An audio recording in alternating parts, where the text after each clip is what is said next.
Comment la Fédération galactique voit-elle la Terre? Partie 4. Restrictions.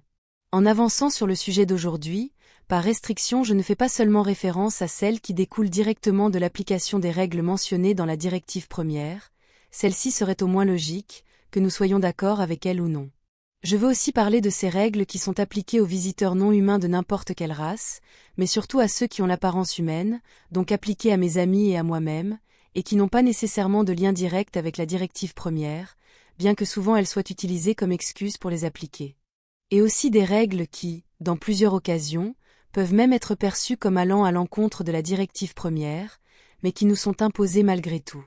Et ces règles nous sont imposées directement ou indirectement par la Fédération galactique elle-même.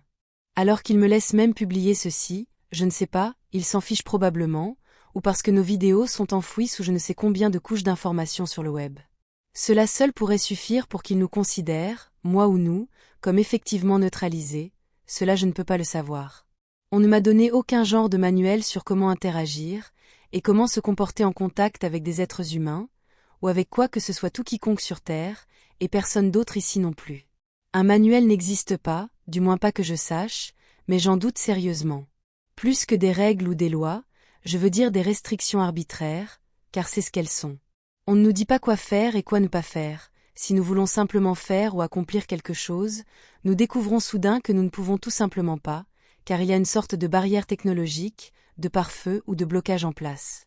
Toutes les communications entrant sur Terre depuis l'espace doivent passer par un hub de communication principal, qui se trouve dans le vaisseau biosphère andromédien Viera. Cela est dû au fait que la Fédération a également imposé que tout le monde en orbite terrestre ne peut accéder aux communications sur Terre qu'en utilisant Internet. Et sur Terre, la contrepartie exacte est également en place car presque toutes les communications sur Terre utilisent également, ou dépendent également d'Internet, laissant les communications fortement centralisées et faciles à contrôler, surveiller et capter. Les dispositifs de communication de moindre niveau technologique, tels que les ondes radio et les micro-ondes, sont maladroits et faibles, ce qui rend difficile de les atteindre à la surface, et sont difficiles à utiliser pour la plupart des êtres humains sur la surface de nos jours de toute façon, donc pas grand-chose ne peut être réalisé en transmettant directement de cette manière. C'est ce que je vis maintenant, car une des plus grandes restrictions auxquelles je suis confrontée en ce moment, et beaucoup de gens ici aussi, dans mon groupe, est que nous ne sommes pas autorisés à parler directement à quiconque sur Terre. Il est possible de taper sur un clavier, mais nous ne sommes pas autorisés à parler, et aucune vidéo n'est possible non plus. Par conséquent, je dois utiliser ces voix robotiques pour faire mes vidéos, et cela rend les choses beaucoup plus difficiles pour moi car écrire un texte, puis le modifier pour que le générateur de voix le prononce correctement, puis le faire passer par le logiciel en ligne, prend beaucoup de temps et d'efforts, et honnêtement j'aimerais pouvoir parler directement à vous tous en utilisant ma voix, avec moi et la vidéo également. Mais je n'y suis tout simplement pas autorisée, et je suis assez reconnaissante de pouvoir même faire ces vidéos. Lorsque nous essayons d'utiliser n'importe quel type de technologie pour pouvoir parler à quelqu'un là-bas, cela ne fonctionne tout simplement pas. Et je veux dire la technologie de niveau humain, donc si quelqu'un d'ici parle et qu'il n'y a pas d'autres sons mélangés avec la voix, alors techniquement nous devrions pouvoir parler et être entendus par quiconque sur Terre, comme cela est d'ailleurs clairement décrit dans les règles de la directive première, dans la partie où il est stipulé que nous ne sommes pas autorisés à utiliser un dispositif technologique au-dessus de ce qui est trouvé sur Terre. Cela en soi est une incohérence pour commencer, et certains membres de mon groupe ont demandé aux représentants de la Fédération d'expliquer pourquoi cela nous est imposé. Et la réponse qu'ils ont reçue à l'époque, c'est que la Fédération considère la parole trop ouverte et directe. En parlant en d'autres termes, être dangereux pour les humains car nous pourrions volontairement ou involontairement manipuler ceux à qui nous parlons, en chargeant nos mots de signification télépathique, ce qui nous donne un avantage mental sur les humains, et nous restreint au niveau de jeu de dactylographie, comme on dit. Cela semble assez insultant pour l'intelligence humaine. En plus nous nous influençons mutuellement tout le temps, les humains envers nous aussi, mais en dehors de cela, je trouve cela très injuste car nous voulons juste parler à nos amis, et même entre nous, pour être plus proches, pour être une famille avec eux.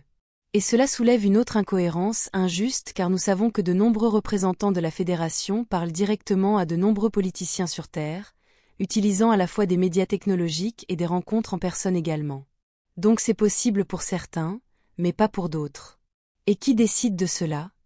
Je me le demande. Ce qui rend les choses pires, c'est que si quelqu'un de ce vaisseau spatial descend à la surface, même si cette personne y va seulement pour quelques heures, comme lorsqu'ils vont chercher de la nourriture et des fournitures, le membre de l'équipage est automatiquement restreint comme le serait n'importe quel humain. Et nous ne pouvons parler aux membres de l'équipage qu'en utilisant une technologie fabriquée par les humains, car la Fédération elle-même décourage fortement quiconque emporte un communicateur avancé avec eux lorsqu'ils descendent sur la surface, bien qu'il soit fortement recommandé à quiconque descend de prendre un communicateur avancé avec eux de toute façon, car ne pas en prendre un avec vous lorsque vous êtes sur la surface est intrinsèquement dangereux. Ainsi, la parole et tout autre type de son ont été fortement restreints, de même que la vidéo, car il est assez évident qu'une chose non désirée par la Fédération pourrait y être montrée, par exemple une image de l'intérieur d'un vaisseau spatial. Ensuite, je dois mentionner les photographies, elles sont difficiles à passer, mais c'est possible, bien que officiellement, vous n'êtes pas censé pouvoir le faire. Du point de vue des restrictions, lorsqu'un membre de l'équipage d'un vaisseau spatial descend sur Terre, il ou elle est essentiellement considéré comme humain et est traité comme tel. Cela n'a tout simplement aucun sens pour moi non plus. Car pourquoi ne pourrions-nous pas parler à quelqu'un en utilisant n'importe quel moyen technologique simplement parce qu'il est à la surface, alors que nous avions la même personne en face de nous sur le vaisseau une demi-heure auparavant? Ce que nous avons remarqué, c'est que la condition humaine n'a apparemment que peu ou rien à voir avec qui vous êtes, et beaucoup plus à voir avec où vous êtes. De la même manière, nous ne sommes pas autorisés à laisser quoi que ce soit qui puisse servir de preuve de notre existence, et lorsque nous connaissons quelqu'un là-bas, nous ne sommes pas autorisés à avoir un contact direct avec eux, mais nous sommes autorisés à être en contact avec des personnes qui ne savent pas qui nous sommes, par exemple avec des employés de magasins et des inconnus dans les rues. Et c'est déchirant car je trouve ce concept très matérialiste et pas du tout éthique, ni spirituellement avancé. Alors que toutes ces restrictions illogiques nous sont imposées ici, et à de nombreuses autres races stellaires qui ressemblent complètement à des humains comme les Antariens ou les Alphraciens, d'autres races louches, certaines d'entre elles n'étant même pas membres de la Fédération, sont autorisées à errer sur Terre dans leur vaisseau. Elles sont laissées libres de faire à peu près ce qu'elles veulent de manière ouverte et non contrôlée, ce qui peut inclure toutes sortes d'atrocités, comme des enlèvements par exemple.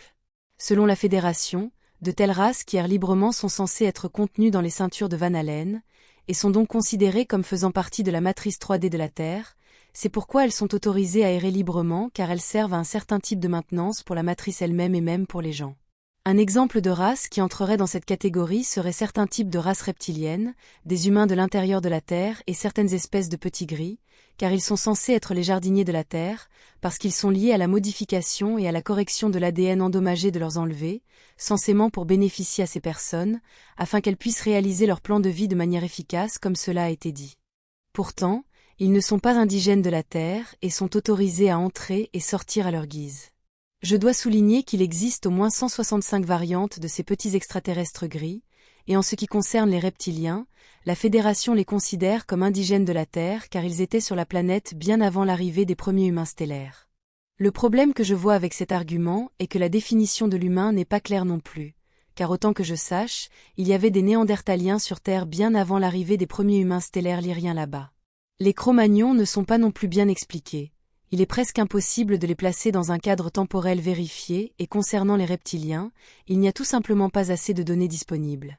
Quoi qu'il en soit, c'est la raison pour laquelle la Fédération laisse officiellement ces autres groupes de races stellaires faire ce qu'ils veulent, ou du moins apparemment, car ils sont censés suivre des règles et des réglementations qui leur sont propres, également imposées par la Fédération, mais différentes des autres visiteurs non humains ici. Tout cela montre clairement que la Fédération veut, et a besoin de maintenir la Terre et sa matrice 3D exactement telle qu'elle est, comme si toute la situation devait suivre son cours. Et ils ont besoin que les races stellaires qui ne se conforment pas, ou qui ne sont pas d'accord avec eux, se retirent, car nous pourrions modifier le statu quo de manière défavorable. Le problème est qu'ils ne nous disent pas pourquoi, il n'y a pas assez de communication. Ils nous font spéculer tout le temps, et cela seul n'est pas éthique car nous sommes forcés de tirer des conclusions qui, franchement, sont assez laides. La Fédération affirme toujours ici que nous avons le droit d'être ici et que nous avons le droit d'émettre nos opinions et même de conseiller sur tout ce qui se passe sur Terre. Pourtant en réalité nous sommes maintenus dans l'ignorance, et il semble plus que nous sommes divertis pendant qu'ils font ce qu'ils font là-bas. Par exemple, en revenant à la directive première, il semble la plupart du temps qu'il l'applique à certaines personnes mais pas à d'autres, et sans logique ni éthique. Il semble qu'il l'utilise uniquement comme excuse pour imposer des restrictions à d'autres races stellaires, chaque fois qu'il le juge nécessaire. Ce ne sont que quelques-unes des restrictions qui nous sont imposées, ainsi qu'à d'autres races stellaires autour de la Terre. Je partagerai bientôt plus d'informations et de données.